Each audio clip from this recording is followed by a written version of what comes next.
Good morning. आप सब लोग कैसे हैं? आशा अच्छे होंगे। तो आज आप लोग जानते हैं किसी कारणवश हम लोग क्लास ऑफलाइन नहीं ले पाए हैं, तो आज ये क्लास हम लोग ऑनलाइन लेंगे।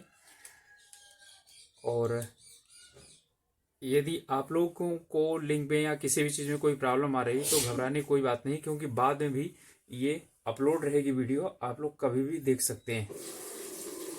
यदि समझ में नहीं आता है, आएगा कुछ भी, तो बाद में भी देख सकते हैं। तो और जो अभी ज्वाइन करके अपना क्लास लेना चाहें तो क्लास ले सकते हैं। तो चलिए शुरू करते हैं हम लोग। जो भी लोग के नहीं अपना जुड़ गए हैं, तो आज हम लोग जो व्याकरण है, तो व्याकरण का यानी हम लोग शब्द के विषय में यानी शब्द निर्माण के विषय में ही शुरुआत किए हुए हैं, पढ़ रहे हैं। और हम लोगों ने अर्थ के आधार पर पढ़ लिया है शब्द। तो अर्थ के आधार पर जो हमारे 4 प्रकार के शब्द होते हैं, उनमें से हमने सिर्फ एक नहीं पढ़ा है, पर्यायवाची शब्द। एकार्थी, अनेकार्थी और विलोम शब्द हम लोग पढ़ चुके हैं। और पर्यायवाची शब्द हम लोग आने वाले समय में, कल यदि क्लास हो पाई ऑफलाइन तो उसमें लेंगे, अन्यथा जो है फिर देखेंगे। हालांकि उसमें कुछ और बेनी खास बताना ही है, ज़्यादा तो है नहीं पर्यायवाची शब्द में। तो चलिए आज देर न करते हुए शुरू करते हैं। आज हम पढ़ेंगे रूप के आधार पर या प्रयोग के आधार पर या व्याकरण के आधार पर शब्दों के प्रकार या शब्द जो भी हैं, और फिर उसके बाद इन्हें विस्तार से पढ़ेंगे। तो सबसे पहले याद रखिएगा, क्लास में मैंने बताया है कि रूप के आधार पर 2 प्रकार के होते हैं शब्द। रूप के आधार पर सिर्फ 2 प्रकार होता है, 2 प्रकार। ठीक है, कौन सा? विकारी शब्द और अविकारी शब्द। विकारी शब्द और अविकारी शब्द ये रूप के आधार पर होता है। ठीक है, और फिर प्रयोग के आधार पर या व्याकरण के आधार पर जो पढ़ा जाता है। ठीक है, तो कुछ प्रयोग के आधार पर कुछ लोग बोलते हैं कि 4 यानी विकारी शब्द 4 हैं, संज्ञा, सर्वनाम, विशेषण और क्रिया। और अविकारी हो गए यानी अव्यय, तो इनको मिला करके प्रयोग के आधार पर कितने हो गए? 5 हो गए। ठीक है, और व्याकरण के आधार पर कितने हो गए? 4 ये भी हो जाते हैं, अव्यय, क्रिया विशेषण, संबंध बाधक यानी संबंध बोधक या संबंधवाचक, समुच्चय बोधक और विस्मयादि बोधक। ठीक है, तो ये हो गए। तो कुल कितने हो गए? ये हो गए हमारे कुल 8। ठीक है, तो प्रयोग के आधार पर आप कह सकते हैं कि या तो 5 या तो 8। और व्याकरण के आधार पर कितने शब्द हैं? 8 प्रकार के। तो व्याकरण के आधार पर जो शब्द हैं वो 8 प्रकार हैं। तो ये संज्ञा, सर्वनाम, विशेषण और क्रिया अविकारी में आते हैं, जिन्हें अव्यय बोलते हैं। तो क्रिया विशेषण, संबंधवाचक या संबंध बोधक, समुच्चय बोधक और विस्मयादि बोधक। ठीक है, अब हमें ये जानना जरूरी है कि विकारी शब्द और अविकारी शब्द आखिरकार हैं क्या। ये रूप के आधार पर है, अर्थात किस रूप में प्रयोग किया गया, यानी कि वास्तविक रूप में प्रयोग किया जाता है अथवा प्रयोग करने पर उसके रूप बदल जाता है। ठीक है, अपने मूल रूप में प्रयोग होता है या बदल जाता है। तो जो अपने मूल रूप में प्रयोग होते हैं उन्हें ही अभिकारी कहा जाता है। वो चाहे जिस कंडीशन में प्रयोग हो, हमेशा क्या होते हैं? वो अपने मूल रूप में ही प्रयोग होते हैं। ठीक है, इसलिए उन्हें अव्यय का मतलब जो व्यय न होने वाला है, बिगड़ने वाला, और अविकारी का मतलब है, ठीक है, विकार ना उत्पन्न होने वाला। तो विकार का मतलब है बिगड़ना। ठीक है, तो अब हम पढ़ते हैं विकारी शब्द। तो विकारी का मतलब है विकार से बना हुआ है, और ई इसमें जो आपका लगा हुआ है प्रत्यय। तो वे शब्द जिनका रूप लिंग, वचन, कारक, काल आदि के आधार पर बदल जाता है, उन्हें ही हम विकारी शब्द बोलते हैं। ध्यान दीजिएगा, अलग अलग तरीके से परिभाषा है और अलग अलग तरीके से प्रश्न पूछने का तरीका है। तो एक ये है लिंग, वचन, कारक या काल के आधार पर जो बदल जाते हैं। अब इसमें कोई जरूरी नहीं कि एक के आधार पर बदले या सभी के आधार पर बदलना जरूरी है। तो यानी कि कम से कम एक के आधार पर उसे क्या करना चाहिए? बदलना चाहिए। और सबके आधार पर भी बदल सकता है। तो जैसे संज्ञा है वो लिंग, वचन और कारक के अनुसार बदलती है, जो क्रिया है वो काल के अनुसार बदलती है। ठीक है, तो इसमें इनके आधार पर जो बदलते हैं उन्हें ही क्या कहते हैं? हम विकारी शब्द कहते हैं। इसी की दूसरी परिभाषा हम कह सकते हैं कि वाक्य में प्रयोग होने पर जिनका रूप बदल जाता है, ठीक है, या जिनका रूप वाक्यों के आधार पर निर्धारित होता है, उन्हें हम क्या बोलते हैं? विकारी शब्द बोलते हैं। अर्थात ये अपने मूल रूप में भी प्रयोग होते हैं और बदले हुए रूप में प्रयोग होते हैं। ध्यान रखिएगा, मूल रूप में भी प्रयोग होते हैं और ये बदले रूप में भी प्रयोग होते हैं। उन्हें हम क्या बोलते हैं? विकारी बोलते हैं। और विकारी कुल कितने हैं? 4 हैं। संज्ञा, सर्वनाम, विशेषण और क्रिया, ये 4 प्रकार हैं इसके विकारी शब्द के। क्लियर?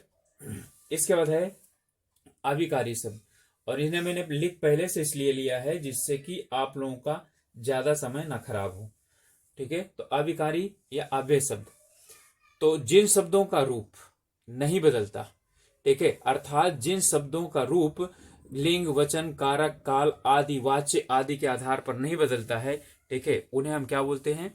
उन्हें अविकारी या अव्यय बोलते हैं। यहाँ आ उपसर्ग है और विकार मूल शब्द है और ई जो है वो प्रत्यय है। और अव्यय में आ और व्यय, तो इसमें आ और वी और अय, ठीक है। तो अभी जो है इसमें और अय अलग अलग शब्द बने हैं, तो जो क्या ना हो, वे ना हो, सिर्फ हमें सिर्फ ये मतलब हो गया कि उसे हम क्या बोलते हैं? अविकारी शब्द बोलते हैं, ठीक है। इसका मतलब है कि वाक्य में प्रयोग होने पर जिनका रूप नहीं बदलता, ठीक है, उन्हें हम क्या बोलते हैं? अव्यय बोलते हैं, ठीक है। हम ये कह सकते हैं कि जो क्या होते हैं, अपने हमेशा किसमें प्रयोग होते हैं? यानी कि मूल रूप में प्रयोग होते हैं, ठीक है, मूल रूप में प्रयोग होते हैं। तीसरी परिभाषा बदल गई।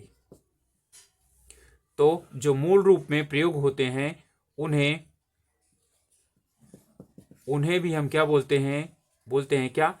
अविकारी, यानी जो एक ही रूप में हमेशा प्रयोग होते हैं।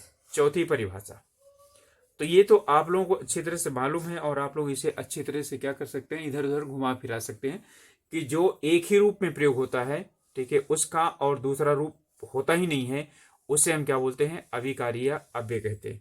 या इसलिए तो है कि रूप के आधार पर, तो मूल रूप या बिगड़ा हुआ रूप, तो ये क्या चीज हो गया? विकारी रूप या अविकारी रूप। तो ये 2 प्रकार हो गए। अब परिभाषा अच्छी तरह समझ में आ गई, और ये परिभाषा बिल्कुल याद रखिएगा, इसमें से प्रश्न पूछता है। इसके बाद अब हम इसी में से पढ़ेंगे आगे, और आज हम पढ़ेंगे संज्ञा, ठीक है। संज्ञा, संज्ञा के प्रकार, संज्ञा के पहचानने का, ठीक है, इसमें कौन सी संज्ञा है, ये सब हम आज पढ़ेंगे। हालांकि मैंने बहुत कम में लिखा है, लेकिन फिर भी मैं आप लोगों को एक्सप्लेन इस तरह से करूंगा, आप लोगों को अच्छी तरह से समझ में आ जाए। तो मुख्य रूप हमारा क्या होता है? एक्सप्लेनेशन है। आप लोग चाहेंगे तो यानी कि आप इसे वो करके और स्क्रीनशॉट भी ले सकते हैं, और वैसे तो मैं इसका आप लोगों को यानी कि स्नैप प्रोवाइड करवा दूंगा। तो अब संज्ञा हम पढ़ेंगे आज। तो चलिए, विकारी और अविकारी समझ में आ गया है, तो संज्ञा पढ़ते हैं। इसमें है कि संज्ञा किसे कहा जाता है, तो मैंने सीधा सीधा लिख दिया है। एक ही शब्द है संज्ञा और नाम, ये दोनों एक दूसरे के समानार्थी शब्द हैं, ध्यान रखिएगा। और लेकिन नाम नहीं प्रयोग होता, हम व्याकरण में क्या करते हैं? ज्यादातर संज्ञा शब्द का प्रयोग कर लेते हैं, यानी संज्ञा प्रयोग करते हैं, संज्ञा लिखते हैं। तो अब संज्ञा क्या है? विकारी शब्द है। तो ध्यान दीजिए, अब वे विकारी शब्द जिनसे किसी व्यक्ति, वस्तु, स्थान, दशा, गुण, भाव आदि के नाम का बोध होता है। याद रखिएगा, मुख्य क्या है? नाम है, ठीक है। नाम का बोध होता है तो उसे ही क्या कहा जाता है? उसे हम बोलते हैं संज्ञा। यानी कि जब तक नाम का बोध ना हो तो हम उसे क्या नहीं कहेंगे? संज्ञा नहीं कहेंगे। तो किस चीज का बोध होना चाहिए? नाम का बोध होना चाहिए। तो जिनसे सिर्फ नाम की बात हो रही है, कैसा नाम की बात नहीं हो रही। जब कैसा नाम हो जाएगा तो संज्ञा के भेद हो जाएंगे। तो वे विकारी शब्द जिनसे किसी भी व्यक्ति, वस्तु, स्थान, दशा, भाव आदि के नाम का बोध होता है, उसे हम क्या बोलते हैं? संज्ञा बोलते हैं। अब वस्तु, हम सिर्फ यदि वस्तु कह दें, ठीक है, तो वस्तु का मतलब होता है कि जो है ऐसी यानी कोई भी चीज जो हम क्या करते हैं? देखते हैं। और ये 2 तरीके की हो सकती है, वास्तविक भी हो सकती है, काल्पनिक हो सकती है। आप समझ लीजिएगा, हम यहां पर यह भी परिभाषा कह सकते हैं कि किसी भी वस्तु के, किसी भी प्रकार के, यानी कि वास्तविक या काल्पनिक वस्तु के नाम को संज्ञा कहते हैं। इसका मतलब हो गया कि वास्तविक वस्तु हो गई तो वो व्यक्ति हो गया, वस्तु हो गया, स्थान हो गया, लेकिन काल्पनिक हुई तो दशा है, भाव है, गुण है, आदि हो गया। क्लियर, समझ में आ गया? तो सब कुछ वस्तु है, जो कुछ भी हम देखते हैं या एहसास कर सकते हैं वो सब कुछ वस्तु है। जो हम देख सकते हैं वास्तविक है, जिसका हम एहसास कर सकते हैं, ठीक है, या सिर्फ सोच सकते हैं, वो क्या है? काल्पनिक है। तो वस्तु जो है वो दो प्रकार की होती है। तो इसलिए आप ये भी कह सकते हैं वास्तविक या काल्पनिक वस्तु के नाम को ही क्या कहा जाता है? संज्ञा कहा जाता है। इसके बाद है भेद। तो हम संज्ञा के कुल 5 भेद मानते हैं। वैसे संज्ञा के मूल जो भेद हैं वो 3 है, व्यक्तिवाचक, जातिवाचक और भाववाचक। ठीक है, व्यक्तिवाचक, जातिवाचक और भाववाचक, मूल 3 है।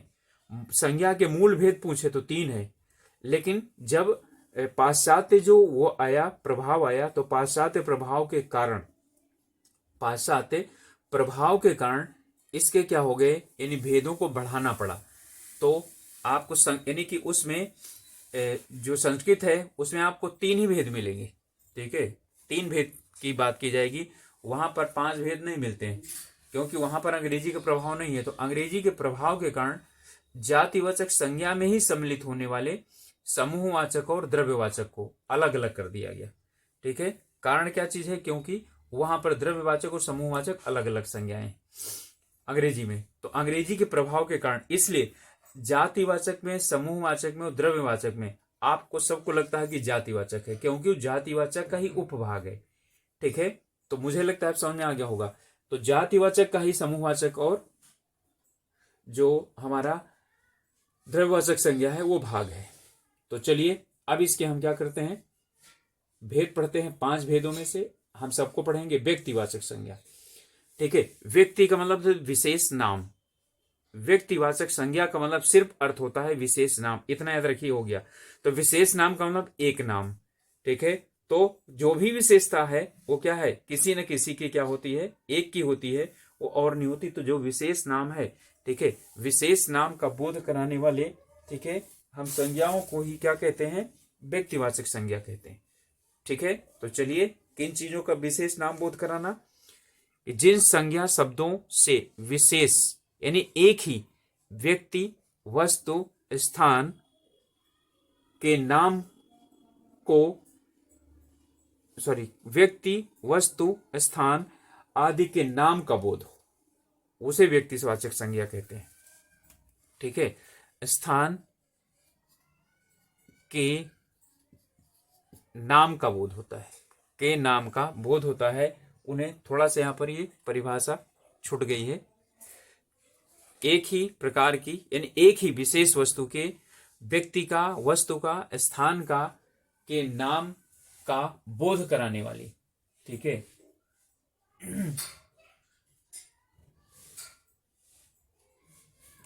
के नाम का बोध कराने वाली। चलिए मैं यहां पर लिख देता हूं, बोध कराने वाली, कराने वाली। ठीक है, कराते हैं। या जिन संज्ञा शब्दों से विशेष यानी एक ही व्यक्ति, वस्तु, स्थान आदि के नाम का बोध होता है, सीधा लिख दीजिए, हो गया। अब सेंटेंस बन जाएगा, बोध होता है, बोध होता है, तो उसी को हम क्या कहते हैं? बोध होता है को व्यक्तिवाचक संज्ञा कहा जाता है। तो समझ में आ गया होगा, व्यक्ति का, वस्तु का, स्थान के सिर्फ नाम का बोध होता है। ठीक है, और वो विशेष नाम होता है, उसी को व्यक्तिवाचक संज्ञा कहते हैं। इसमें व्यक्तियों, अब देख लीजिए नाम किनका आएगा, यानी कि इसमें कुछ ट्रिक्स मैंने प्रयोग कर दिया है। व्यक्तियों के नाम, ग्रंथों के नाम, पर्वतों के नाम, नदियों के नाम, और जब सबसे ज्यादा प्रॉब्लम क्रिएट करता है वो फलों के नाम, समाचार पत्रों के नाम।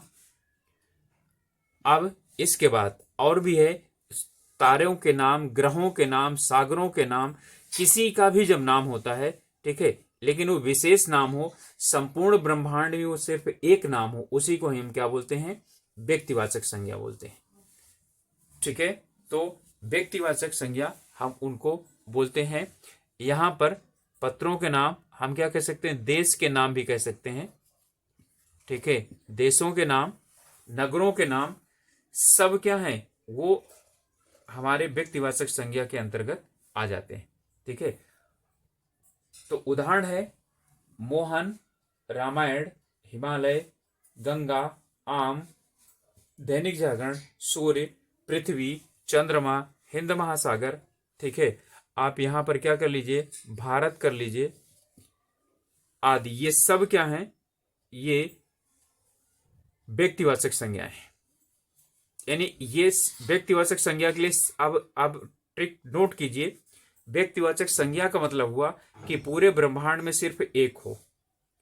ठीक है, दो नहीं होना चाहिए, वो सिर्फ एक हो, उसी को हम व्यक्तिवाचक संज्ञा कहते हैं। ये मत सोचिएगा कि मोहन जो है वो यानी कि कई हैं, तो मोहन कई है ना, तभी तो मोहन के साथ उसके पिता का नाम। ठीक है, फिर और ज्यादा होता तो गांव का नाम। तो ये सभी चीजें जोड़ दी जाती है ना, तो वो उसको क्या बनाता है, जाते यानी व्यक्तिवाचक संज्ञा ही तो बनाता है। क्लियर हो गया। इसके बाद अब आता है जातिवाचक संज्ञा। तो जातिवाचक संज्ञा का मतलब है कि जिन संज्ञा शब्दों से एक ही प्रकार की अनेक वस्तुओं के नाम का बोध होता हो। ठीक है, अर्थात एक ही प्रकार की संपूर्ण जाति का बोध होता हो। ये दो यानी की संज्ञा होगी। या हम ये कह सकते हैं कि एक ही प्रकार की जो है ना व्यक्तिवाचक संज्ञाओं का बोध होता है, एक ही प्रकार की व्यक्तिवाचक संज्ञाओं का बोध होता है, तो उसे हम क्या बोलते हैं, जातिवाचक बोलते हैं।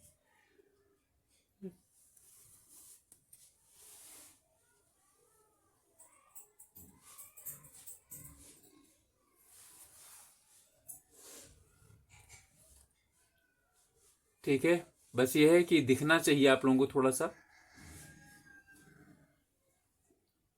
ओके,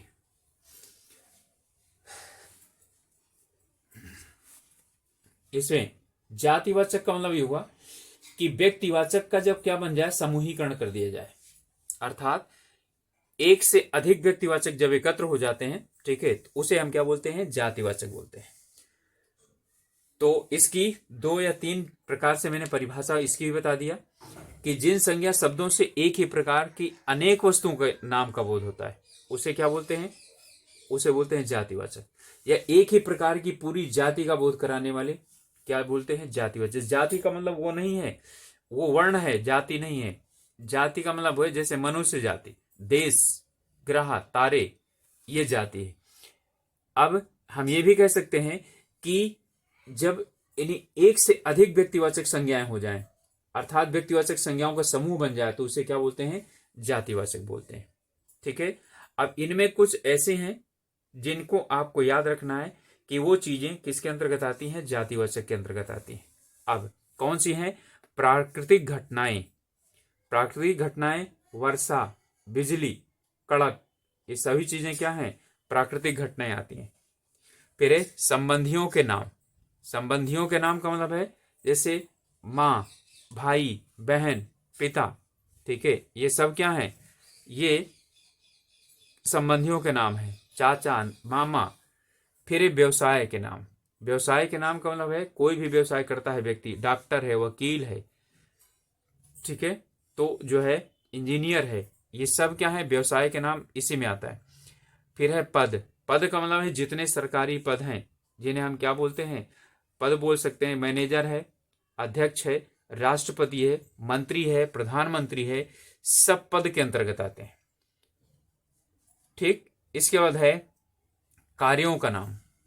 तो कार्यों का नाम, कार्यों का नाम का मतलब हुआ कि जो कार्य किया जाता हो उसके आधार पर नाम दिया जाता है। जैसे किसान, मजदूर, तो ये क्या हो गए, इनके उदाहरण हो गए।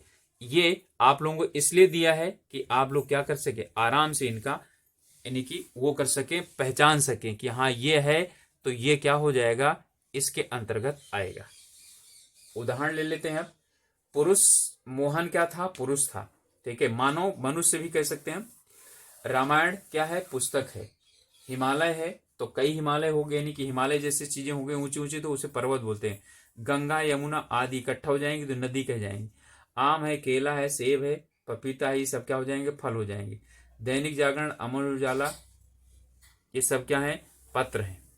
इसके बाद है सूर्य, सूर्य क्या है, तारा है, ठीक है। पृथ्वी क्या है, ग्रह है। चंद्रमा क्या है, उपग्रह है। हिंद महासागर क्या है, सागर है।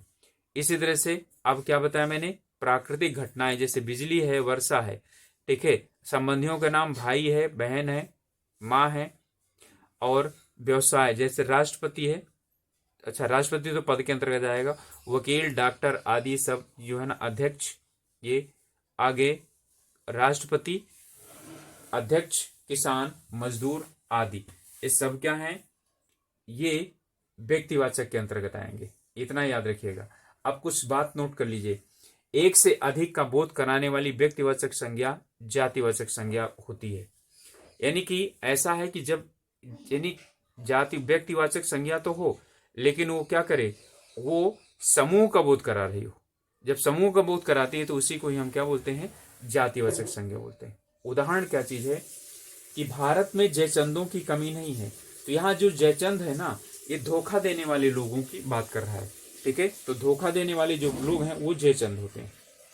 तो जयचंदों की कमी नहीं है का मतलब ही हो गया कि ये जो है इसमें आ गया कि धोखा देने वाले लोग। तो यहाँ जयचंद व्यक्तिवाचक नहीं है, यहाँ धोखा देने वालों का प्रतिनिधित्व कर रहा है। इसलिए, और ये प्रश्न बहुत पूछे जाते हैं, इसलिए मंडेला यानी नेल्सन मंडेला अफ्रीका के गांधी थे। तो यहाँ पर मंडेला तो व्यक्ति का नाम है, लेकिन गांधी जो है ये वो है, यानी कि जो नाम है ये जातिवाचक है।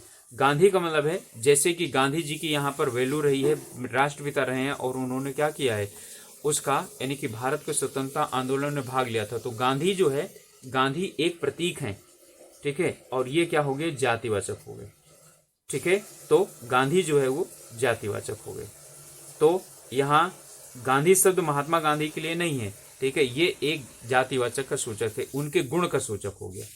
समझ में आ गया। तो अब जातिवाचक मुझे लगता है समझ में आ गया होगा। तो व्यक्तिवाचक का जो समूह बनता है तो उसे हम क्या बोलते हैं, जातिवाचक बोलते हैं। और खास करके प्राकृतिक घटनाएं, संबंधियों के नाम, व्यवसाय, पद, कार्य आदि के नाम सब जातिवाचक के अंतर्गत आते हैं। इस वजह है, इसे एक दो बार आप लोग देख लीजिएगा, एक दो बार पढ़ लीजिएगा, अपने आप आराम से आप लोगों को समझ में आ जाएगा। समूहवाचक संज्ञा, तो समूहवाचक संज्ञा का मतलब है कि सिर्फ और सिर्फ एक ही परिभाषा है, एक ही प्रकार की व्यक्तिवाचक का समूह जातिवाचक हुआ, और एक ही प्रकार की जातिवाचक का समूह क्या होता है, वो समूहवाचक होता है। यानी कि एक ही जाति की समस्त वस्तुओं के समूह, यानी कि वस्तुओं के समूह का बोध कराने, जो इकट्ठा हुई हो उनका बोध कराने वाले, ठीक है, शब्दों को या संज्ञा को हम क्या कहते हैं, समूहवाचक संज्ञा कहते हैं। यानी कि एक ही प्रकार की जाति की वस्तुओं का बोध कराने के समूह का बोध कराने वाले, ठीक है, संज्ञा शब्दों को हम क्या बोलते हैं, समूहवाचक बोलते हैं। समूहवाचक में जातिवाचक में अंतर समझिएगा। जातिवाचक व्यक्तिवाचक का समूह होता है सिर्फ, ठीक है, और समूहवाचक जातिवाचक का समूह होता है, कभी भी वो व्यक्तिवाचक का समूह नहीं होगा।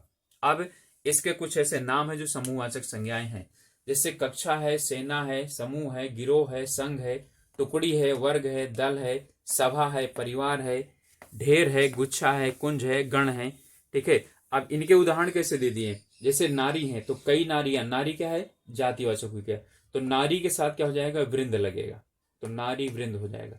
पुस्तक है तो पुस्तक का आप क्या बोलते हैं, तो भंडार बोल देते हैं, पुस्तक का ढेर बोल देते हैं, ठीक है। पुस्तक समूहवाचक कभी भी पुस्तकालय नहीं होता, ठीक है, न पुस्तकें होता है, पुस्तकें तो उसका बहुवचन हो गया, पुस्तकालय तो उसको रखने का स्थान हो गया। मुनिगण, मुनि और कई जब मुनि इकट्ठा हो गए तो उन्हें हम क्या बोलते हैं, मुनिगण बोलते हैं। तो समझ में आया। इसका मतलब यह हुआ कि हम क्या कर सकते हैं, हम कह सकते हैं कि जो व्यक्तिवाचक है वो जब समूह यानी समूहकरण हो जाता है व्यक्तिवाचक का, तो वो क्या बन जाता है, वो बन जाता है जातिवाचक, ठीक है, जातिवाचक। और जब कई जातिवाचक मिल जाता है तो किसमें बदल जाता है, समूहवाचक में, समूहवाचक, ठीक। अब नाम देख लीजिए, ये तो मैंने बता दिया। जैसे अब यहां पर मोहन है तो मोहन जो है वो छात्र है। अब मोहन एक क्या है, व्यक्तिवाचक संज्ञा है, और ये बैग लेके जा रहा है तो ये क्या हो गया, छात्र हो गया। लेकिन जब कई छात्र इकट्ठा हो जाएंगे तो उसे हम क्या बोलते हैं, कक्षा बोलते हैं। ठीक है, स्कूल जो है वो आपका क्या है, वो जातिवाचक है, स्कूल समूहवाचक नहीं है। तो मोहन आपका व्यक्तिवाचक है, इसका जातिवाचक क्या हो गया, छात्र हो गया, और फिर उसका क्या हो गया, यानी कि जब कई छात्र इकट्ठा हो जाएंगे तो उसे क्या बोलेंगे, समूह। इसी तरह से सेना, ठीक है, मोहन एक यानी कि व्यक्ति है, और जब मोहन और सोहन दोनों भर्ती हो गए तो वो सिपाही हो जाएंगे, वर्दी पहन लेंगे। लेकिन जब वो और कई लोग इकट्ठा हो जाएंगे, ठीक है, सब वर्दी पहन करके इकट्ठा हो जाएंगे तो उसे हम क्या बोल देंगे, सेना बोल देंगे। इसी तरह से चोरों का क्या होता है, गिरोह होता है, ठीक है, और संघ होता है, राज्यों का संघ कह लीजिए, टुकड़ी है, ठीक है, सेना की टुकड़ी होती है। इसके बाद और भी कई प्रकार की टुकड़ी होती है। वर्ग है, जैसे शिक्षक वर्ग, छात्र वर्ग, ठीक है। दल है तो छात्र दल, शिक्षक दल। सभा है तो जानते हैं, लोगों की सभा। इसके बाद परिवार है, तो परिवार में यानी कि जो माता पिता और जो बच्चे हैं वो सब क्या है, जातिवाचक हैं। बताया ना कि जो यानी कि संबंध होता है वो जातिवाचक होता है। इन सब से मिलकर के परिवार बनता है तो उसे क्या हो गया, परिवार समूहवाचक हो गया। घास का ढेर है, पुस्तक का ढेर है, ठीक है। अंगूर का गुच्छा है, चाबियों का गुच्छा है। और फिर जो है ना कुंज है, तो कुंज जो है, कुंज का मतलब होता है जहां पर छोटा छोटा झुरमुट होता है, उसे हम क्या बोलते हैं, कुंज बोलते हैं। ठीक है, गण मैंने बता दिया, तो इनके उदाहरण मैंने बता दिया आप लोगों को कि ये जो यानी कि उदाहरण है वो किस चीज के उदाहरण है, ये समूहवाचक के। तो समूहवाचक हमेशा किससे बनता है, जातिवाचक से बनता है। ठीक है, कभी भी व्यक्तिवाचक से नहीं बनेगा। और इसका उदाहरण मैंने क्या किया, यहां से आप लोगों को बता दिया है। ठीक है, ये इसमें अच्छा ये नहीं दिखाई पड़ रहा होगा आप लोगों को, मोहन, और ये क्या है, मोहन एक व्यक्तिवाचक है जब तक ये घर में रहता है, लेकिन जैसे ही बैग लेकर के चल देता है पढ़ने के लिए तो छात्र बन जाता है। लेकिन फिर इसके बाद मोहन और सोहन और ये सब क्या होते हैं, जब यानी मोहन और सोहन सब मिलते हैं तो क्या बन जाते हैं, छात्र बन जाते हैं। और जो कई छात्र मिल करके क्या होते हैं, एक जगह बैठते हैं तो उसे हम क्या बोलते हैं, क्या बोल देते हैं, कक्षा बोल देते हैं। ठीक है, तो ये हमारा क्या है, ये समूहवाचक है। क्लियर हो गया? तो चलिए, कोई कंफ्यूजन रहेगा तो आप लोग मुझसे डिस्कशन कर लीजिएगा। और इसके बाद हमारा है अगली चौथी पढ़ेंगे।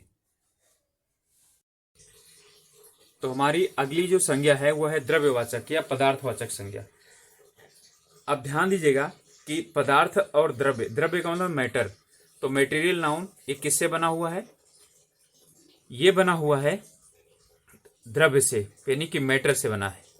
तो इसलिए द्रव्य की खासियत होती है कि द्रव्य को नापा और तौला जा सकता है, उसे गिना नहीं जा सकता, यानी मापा और तौला जा सकता है। इसका मतलब है परिमाण, अर्थात कि वे संज्ञाएं, ये वे संज्ञा शब्द, ठीक है, जिनसे क्या होता है, ऐसे द्रव्य या पदार्थ के नाम का बोध होता है जिनको मापा या तौला जा सकता है।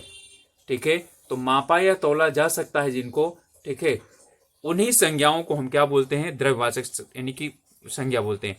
गिना जा सकता है तो क्या हो गया, गिनने वाला हमारा हो गया व्यक्तिवाचक।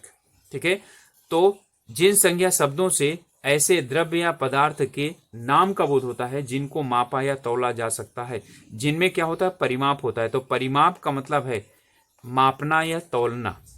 ठीक है, तो मापना या तौलना का मतलब है जहां पर यानी कि किलोग्राम में, मीटर में, लीटर में जिनको मापा तौला जा सकता हो उसी को ही द्रव्यवाचक संज्ञा कहते हैं। और द्रव्य जानते हैं कि जो आप लोगों ने विज्ञान में पढ़ा है, तीन अवस्था में पाया जाता है, ठोस, द्रव और गैस में। ठीक है, तो इसका मतलब है ठोस, द्रव और गैस वाली जितने भी वस्तुएं हैं उस सब पदार्थ में आएंगी, यानी द्रव्य में आएंगी। और जो खाद्य पदार्थ हैं हमारे, वो भी सब क्या है, वो द्रव्यवाचक है। ठीक, तो अब इसका मुझे लगता है कि उदाहरण आप लोगों को समझने में बिल्कुल दिक्कत नहीं आएगी।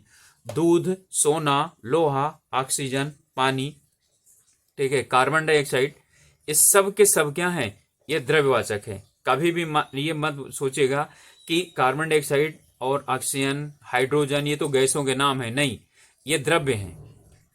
ठीक है, तो नाम नहीं है ये, तो इनका जो है ना नाम के लिए वो नहीं आएगा। अब दूध को हम माप सकते हैं ना लीटर में, ठीक है, पानी को, घी को तौल सकते हैं, ठीक है, सोना है, लोहा है, चांदी है, पीतल है, इन सभी चीजों को क्या कर सकते हैं हम तौलते हैं, ठीक है, ऑक्सीजन है, तो इन सभी को हम क्या करते हैं माप तौल सकते हैं, जिनको उन्हें हम क्या बोलते हैं द्रव्यवाचक बोलते हैं, ठीक है।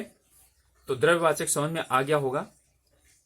इसके बाद आता है भाववाचक संज्ञा। पांचवी संज्ञा है भाववाचक संज्ञा, यानी कि ऐसी संज्ञा जो क्या होती है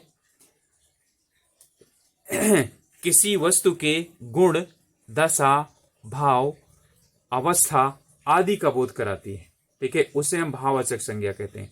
ये वो संज्ञा होती है जिसे हम देख नहीं सकते हैं, ठीक है, जो प्रत्यक्ष नहीं होती है वो क्या होती है अप्रत्यक्ष होती है। मतलब ये क्या होती है वास्तविक नहीं होती है, ये अवास्तविक होती है। तो अवास्तविक संज्ञाओं का बोध कराने वाले यानी नाम का बोध कराने वाले शब्दों को हम क्या बोलते हैं भाववाचक संज्ञा बोलते हैं, ठीक है। तो इसका मतलब है अब इसके हो जाएगी जैसे सुंदरता है, जवानी है, बुढ़ापा है, मित्रता है, चढ़ाई है। और याद कर लीजिए एक जो है ना बहुत मेन चीज, और आप लोग क्या हो जाते हैं गड़बड़ हो जाते हैं, ठीक है, विषयों के जितने भी नाम हैं सब इसके अंतर्गत आएंगे। गणित है, इतिहास है, दर्शन शास्त्र, भूगोल है, हिंदी है, संस्कृत है, ठीक है, जितने भी विषयों के नाम है ना सब क्या हो जाएंगे भाववाचक संज्ञा के। क्योंकि आप गणित की पुस्तक देख सकते हैं, गणित को नहीं देख सकते, इतिहास की पुस्तक देख सकते हैं, इतिहास को नहीं देख सकते, ठीक है, भौतिक विज्ञान की पुस्तक को देख सकते हैं, भौतिक विज्ञान को नहीं देख सकते। इस तरह से जो भाववाचक संज्ञा है वो ये किसी भी अवस्था का या गुण का या दशा का बोध कराती है, ठीक है। तो ये गणित का मतलब है गणित यानी गणना करने का गुण, ठीक है। इतिहास का मतलब है पूरा यानी पुराने समय का यानी गुण बताना। तो ये हमारा जो है भाववाचक संज्ञा हो गई। और भाववाचक संज्ञा में याद रखिएगा, अब कंफ्यूजन मत होइएगा, ठीक है। तो मूल संज्ञाएं 3 होती हैं, कौन कौन सी, जातिवाचक व्यक्तिवाचक, और व्यक्तिवाचक से बनने वाली जातिवाचक, और फिर उसके बाद भाववाचक। ये 3 मूल संज्ञाएं हैं और कुल 5 हैं। व्यक्तिवाचक, व्यक्ति से जातिवाचक, जाति से समूहवाचक, ठीक है, और फिर द्रव्यवाचक और भाववाचक। और मैंने बता दिया द्रव्यवाचक और समूहवाचक वो जातिवाचक का ही क्या है एक भाग थी। अब इसके बाद है आगे हम कुछ इसमें एक्स्ट्रा पढ़ेंगे कि भाववाचक संज्ञा के प्रकार। तो भाववाचक संज्ञा 2 प्रकार की होती है, एक मूल या स्वतंत्र भाववाचक संज्ञा, यानी कि ऐसी संज्ञाएं जो सिर्फ और सिर्फ भाववाचक संज्ञा के लिए बनी हुई हैं, ठीक है, उन्हें मूल या भाववाचक संज्ञाएं कहते हैं, ठीक है। तो जैसे सुख है, दुख है, ईर्ष्या है, लोभ है, मोह है, माया है, यानी कि ये ऐसे जो गुण हैं जो किसी और चीज से क्या होते हैं नहीं बने होते, उन्हें हम क्या बोलते हैं मूल या भाववाचक मूल या स्वतंत्र भाववाचक संज्ञा कहते हैं। समझ में आया। इसके बाद दूसरा है व्युत्पन्न या परतंत्र भाववाचक संज्ञाएं, अर्थात वे संज्ञाएं भाववाचक संज्ञाएं जो क्या होती हैं किसी अन्य शब्दों से बनाई जाती हैं, ठीक है, और अन्य शब्दों में से कोई भी हो सकता है, ठीक है। तो कोई भी हो सकने का मतलब कुछ भी हो सकता है, और उनमें से होगा क्या, तो यानी कि व्युत्पन्न या परतंत्र भाववाचक संज्ञा का मतलब है कि जो अन्य शब्दों से बनाई गई हो, जो अन्य शब्दों से बनाई गई हो, शब्दों से बनी हो, ठीक है, अर्थात वो दूसरी जगह पर क्या हो जाती हैं दूसरे रूप में भी परिवर्तित हो जाती हैं, लेकिन सुख, दुख, ईर्ष्या, लोभ ये हमेशा भाववाचक संज्ञा में रहती। तो इसमें अब बनते किनसे हैं, इसमें हम पढ़ेंगे कि इनका जो निर्माण होता है वो किससे होता है। ये 5-6 प्रकार से बनाए जाते हैं। कितने प्रकार से, 6 प्रकार से बनाए जाते हैं। पहला है व्यक्तिवाचक संज्ञा से। व्यक्तिवाचक संज्ञा से मतलब है व्यक्तिवाचक संज्ञा में कुछ उपसर्ग या प्रत्यय जो ना अधिकांशतः हम इसे प्रत्यय जोड़कर बनाते हैं, ठीक है। तो इसमें जो है यानी प्रयोग होता है तो व्यक्तिवाचक संज्ञा आधार होता है। जैसे शिव है तो शिव से बना शिवत्व, राम है तो राम से बना रामत्व, भारत है तो भारत से बना भारतीय, ठीक है। इसी तरह से पर्वत है जो है उत्तराखंड है तो उत्तराखंड से बना उत्तराखंडी, बिहार है तो बिहार से बना बिहारी, ठीक है। पंजाब है तो पंजाब से बना पंजाबी, अमेरिका है तो अमेरिकी बना, ठीक है। तो कहने मतलब ये है कि ये वो यानी संज्ञा है जो क्या होती है भाववाचक संज्ञा है जो व्यक्तिवाचक संज्ञाओं से बनती है। समझ में आ गया। तो अधिकांशतः जो पिन की वो ये होते हैं, ये कई बार जो है हमें ऐसा लगता है कि क्या है, भावचक संज्ञा नहीं है, ये विशेषण है। तो बिल्कुल विशेषण की तरफ ही प्रयोग होते हैं ये। कई बार कुछ ऐसी हैं संज्ञाएं जो क्या होती हैं, विशेषण और संज्ञा दोनों की तरफ प्रयोग होती है। तो समझ में आ गया व्यक्तिवाचक संज्ञा से। इसके बाद है जातिवाचक संज्ञा से। जातिवाचक संज्ञा से का मतलब हुआ कि जातिवाचक संज्ञाओं से बने हुए जो इन्हीं भावचक संज्ञा होती हैं। जैसे मनुष्य से, मनुष्य जातिवाचक है, इसे बना मनुष्यता या मनुष्यत्व। ठीक है, मनुष्यत्व जो है ये हमारा जातिवाचक से मनुष्य से बना। इस तरह से पुरुष से बना पुरुषत्व, लड़का से बना लड़कपन। ठीक है, नारी से बना नारीत्व, ममता से नहीं, माँ से बना ममता, माँ से ममता बना है, ध्यान रखिएगा।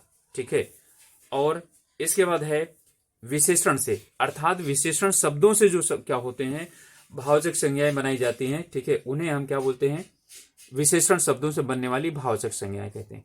यह मैं इसलिए बता रहा हूं, कई बार ऐसा पूछ लेता है कि किस इसका मूल शब्द बताइए, यानी किन से बना है।